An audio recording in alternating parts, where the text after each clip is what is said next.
আসলে আমরা গ্রামের মানুষ তো সব গরু ছাগল বাস করছি। কেন বলো তো, মানে দিনটা ভালো আছে, দিনের ওয়েদার মানে খুব একটা ভালো নাই, তবু কিন্তু ভালোই আছে। হ্যাঁ, কিন্তু কারেন্ট নাই।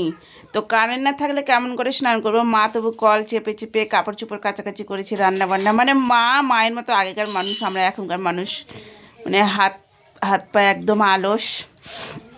খাওয়া দাওয়া হয়ে গেছে কিন্তু স্নান হয়নি। আজকে যাব বাড়ি, তোমাদের দাদাভাই আনতে আসবে।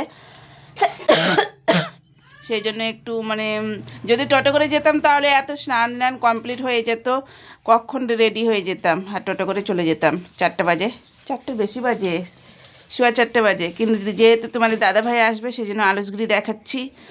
তো লাইনের জন্য অপেক্ষা করছি, স্নান করব পরে, যখনই লাইন আসবে তখনই স্নান করব। আর যেহেতু ট্যাঙ্কি নাই, তো ট্যাঙ্কি থাকলে ট্যাঙ্কিতে জল থাকতো, ট্যাঙ্কি নাই বলি এরকম অবস্থা। তো এই যে বসে বসে কুলের আচার খাচ্ছি, আর এই যে কোল বালিশটা নিয়ে মেঝেতে ঘুমিয়ে আছি। বাবুকে নিয়ে গেছে বাবা বাইরে, আর মা বাসন মাঝামাঝি করছে, দেখা যাচ্ছে না, ওই যে কলতলায় বাসন মাঝামাঝি করছে। আর বাবু প্যান্ট পরেছিল না, তো সোনায় প্যান্টটা দিতে গেল, মোনা যে কোথায় আছে জানি না। চলো টাটা, বাই বাই।